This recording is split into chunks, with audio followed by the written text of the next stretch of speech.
and Mrs. Boot would complain that something, a dead animal perhaps, was blocking the chimney. Eventually they would find her blackened body. Mary's breath came in ragged gasps, and she struggled to control her trembling, which for once wasn't from the cold or the threat of Mrs. Boot's switch. But turning back wasn't an option. For the first 4 years after the fire, she had lived at an orphanage for younger girls, where she had been kept warm and decently fed in the hope that one of the wealthy couples who sometimes came through would adopt her. But the few girls who were adopted were cheerful and eager to please.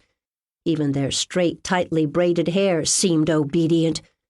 Mary had wild brown curls and clung to a battered copy of Grimm's fairy tales.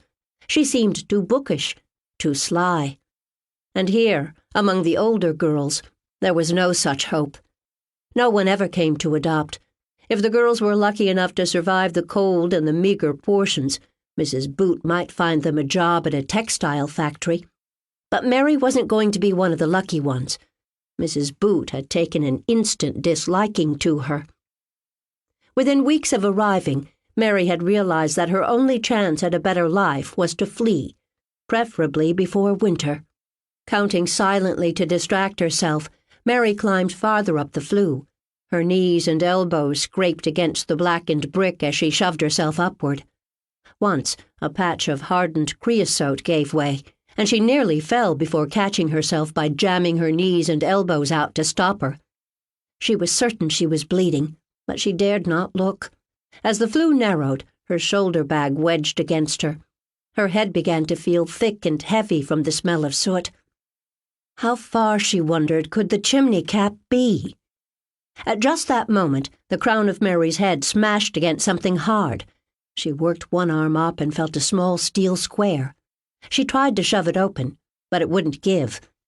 "Come on," she whispered. She banged on it with her fist. Her heart began to race as she realized that after all this way, she was locked in, trapped. In a moment of terror, she butted the cap with her head.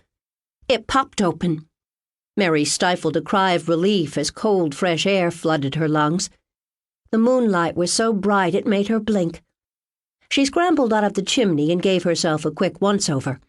Her dress was torn at the elbows, and the exposed skin was scraped and bloody. She had left her coat behind, afraid she couldn't fit through the chimney with the extra layer of clothing. But now, shivering on the roof in the chilly October night, Mary regretted leaving it behind. Her knees, like her elbows, glistened darkly with blood where she had skinned them.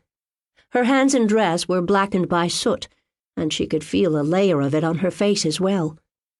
But this Mary did not mind. It would help camouflage her during the next dangerous step. She sprinted to the edge of the roof. A drain pipe ran down the side of the building, right by Mrs. Boot's bedroom window. Mary quietly lowered herself until she was clinging to it with her hands and knees. The drain pipe creaked, and her pulse quickened as she wondered if it would bear her weight. When the pipe didn't pull away, she took a breath and slowly, inch by inch, slid down it. Just before she reached Mrs. Boot's window, she stopped. The shade was drawn, and the light was off. As silently as possible, Mary slid past, allowing herself to pick up speed, until a few feet from the ground, she let go and jumped. She landed cat-like on her feet. Mary pressed herself flat against the wall of the orphanage, looking for lights or witnesses. But it was past midnight, and the normally busy city street was deserted. She looked up one last time at the Buffalo Asylum for young ladies to make sure all the windows were dark. Just then, a whistling, whirring sound filled the air. Mary swung around.